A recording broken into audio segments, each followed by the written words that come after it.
Good day today. A couple things. I'm sure you guys have questions. That's nothing new in terms of what's been reported on Matthew. The aggravated disc is what led to the sore back, so all those things are true. And part of getting the epidural was part of the plans dealing with Dr. Watkins in terms of what we felt like was the best case and best scenario to be able to allow him to be as healthy as possible. He's due to get a good workout in on the day of our preseason game where he's going to throw, and that was all on par with the schedule that we always had. You'll see him in practice next week. He won't participate in the Chargers practice just because of we're looking at it like he's got an acclimation period that'll really start on Saturday once we play the Cowboys. And so August 8th was always kind of that day. Our players end up being the day before the preseason game. We just have a modified workload. But Saturday, for the guys not playing in that preseason game, will represent a great opportunity for Matthew to really start getting out on the field with his guys.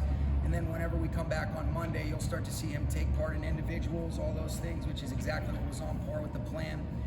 And then you'll start to see him get into practice with our group. Because of the uncontrolled parameters, when we do go against the Chargers, we'll hold him out of that practice. And then you'll just continue to see his workload increase as long as he's feeling good. But that's not any new news. Maybe you have a little bit more parameters, but this has all been part of the original plan all along, and surely you don't have any follow-up questions.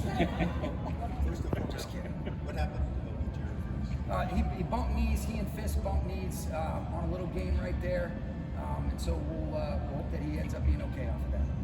For Matthew's workout Saturday, what type of increase is that going to represent in terms of what he's able to do on the field? He's been doing static throwing at him and different things like that, so it's going to be kind of in alignment with a little bit more of an increase, but something that we feel really good about. And this was kind of the plan all along. I've kind of held back some of the specifics with you guys, but because of some of the parameters that are out there, might as well just provide some more context for you guys. And so this was kind of part of the plan. August 8th was always kind of that date that we had in mind. When I was talking about week to week for you guys, we weren't really sure when we talked to Dr. Watkins what would that mean in terms of the Chargers practice, but really looking at it and saying, okay, easing him back in and really being able to build him back up is the smart thing. What I do think is important, if this was in season, he would be playing right now. So that is, we have taken a very cautious approach, but if we were playing a game this week, he would be playing in the game. I think that's important for you guys to be aware of as well. Was there, since you're shedding a little bit more light on it, was there any instance or incident that happened that caused him to aggravate? No, you know what? He had a little bit of soreness, over the break from the time in between Maui and then when we ended up coming back. He was throwing and feeling good. Had a little bit of soreness in there, went and got it checked out, and you can't be too smart with these types of things, and so it did show there was a little bit of an aggravated disc. Felt like the best plan of attack would be to do that epidural and then listening to Dr. Watkins and being able to listen to how Matthew feels. Wanted to err on the side of caution, kind of like what I've shared with you guys, and as of right now, everything is on track to be able to get him a good month of work before we end up opening up against the Texans. Are there any health updates on Terrence Ferguson and Nate Landman? Those guys are, they're kind of day-to-day with the soft tissue stuff. Nate Landman's got a little bit of a calf, Terrence with his groin.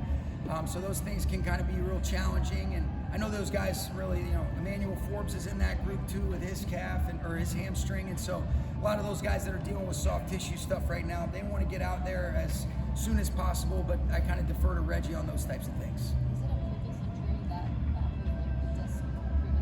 No, I don't know that. I know that he's had some similar things in terms of, the disc, being aggravated before, going back to Detroit, but, I wouldn't be equipped to fully answer that. What are you expecting to see from Stetson, at least this weekend in the preseason ball? How does that compare to what you were evaluating last year? I just want to see him continue to do what he's done.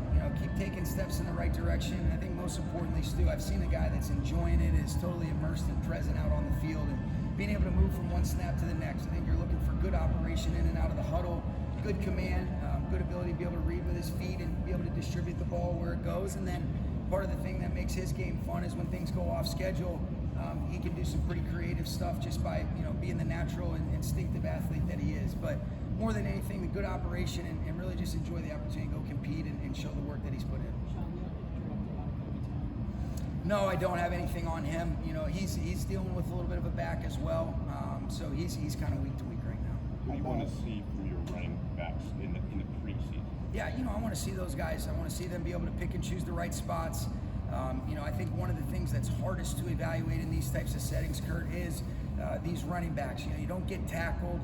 So I want to see these guys be able to level their pads off, play well without the football, but do the things that Ron's coaching, snap in and snap out. And then, when you see some of the cool opportunities to be able to create on your own, if that presents itself, let's see that come to life as well.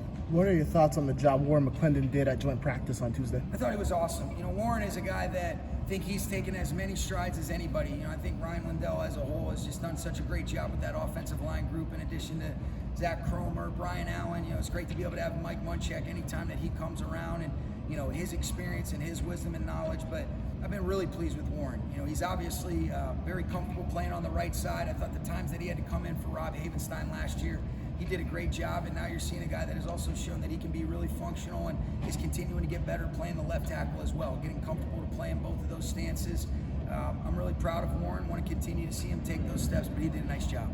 Couple more, guys. Do you expect him to play? I know Terrence Turpin, the rest of the group playing. I do. Is Kevin Dotson dealing with something like that? You know what? He got a little chest contusion. When they brought one of their internal blitzes the other day, he's okay. We were just kind of being smarter than anything else. Puna, came out of that practice good, but he had a little soreness in his groin, so that's why you didn't see him out there as well. But by the time we get back out there was a handful of guys that were kind of in that. We could push it, but they got a bunch of good work in that basically was trying to simulate a game for us, Adam. And the next time that we'll really be back at it in a competitive setting will be next Monday. And so some of those guys we heard on the side of caution. Akella Witherspoon was one of those guys. There was a lot of guys that were missing today. Will DJ Humphries play on Saturday? We're still working through those types of things, but I would say it's more likely that he won't.